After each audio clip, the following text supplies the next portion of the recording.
కృష్ణా జిల్లా అవనిగడ్డ నియోజకవర్గంలో వైసీపీ నుంచి జనసేన పార్టీలోకి భారీగా చేరికలు జరిగాయి. ఊటగుండం వైసీపీ నాయకులు, కార్యకర్తలు భారీ ర్యాలీతో వచ్చి జనసేనలో చేరారు. అవనిగడ్డలో ఎమ్మెల్యే మండలి బుద్ధప్రసాద్ సమక్షంలో పీసీ చైర్మన్ దేవనబోయిన వెంకటేశ్వరరావు ఆధ్వర్యంలో కూరాకు సురేష్ సహా మరో 80 మంది జనసేనలో చేరారు. జనసేన పార్టీ కండువలతో ఎమ్మెల్యే మండలి బుద్ధప్రసాద్, వెంకట్రామ్ స్వాగతం పలికారు.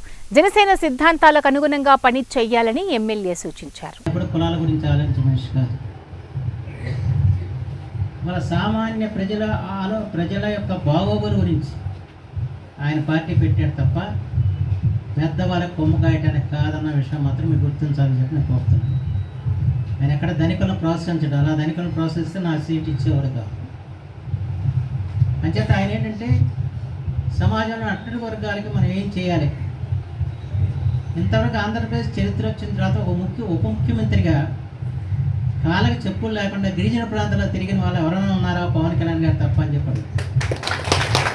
దాన్ని బట్టి ఆయన ఆలోచన విధానాన్ని మీరు అర్థం చేసుకోండి.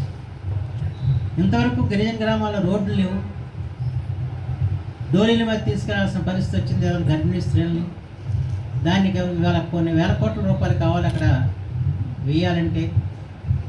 అయినప్పటికి కూడా మనం ఆ సమస్యను తీర్చి ఇక డోలీలు మోత లేకుండా చేయాలి గిరిజన ప్రాంతాలని చెప్పిన ఆలోచించిన మహానాయకుడు పవన్ కళ్యాణ్ అని చెప్పి మాత్రం మీ అందరికీ మనం చేస్తున్నాం. దాన్ని బట్టి ఆయన ఆలోచన సరళ లాంటితో మీరు అర్థం చేసుకోండి. అక్కడ చెప్పే గిరిజన ప్రాంతాలు ఇవాళ మన ఎమ్మెల్యేలు ఎవరు లేరు.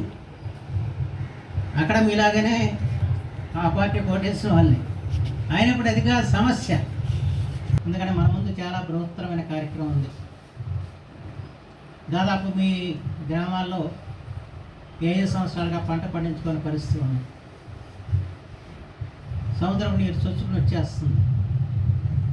దాంతో మనం ఎంత తాపత్రయపడినా కూడా దాన్ని నిరోధించలేకపోయిన పరిస్థితి కూడా వచ్చింది. మీ అందరూ తెలుసు, ఆ రోజు మీరు ఎవరు నోరెత్తి మాట్లాడలేని పరిస్థితి. ఆ రోజు నేను అవనిగడ్డలో సత్యాగ్రహం చేస్తే ఎవరు మీరు వచ్చి పలకరించిన పరిస్థితి లేదు, అండగా నిలిచిన పరిస్థితి లేదు. కానీ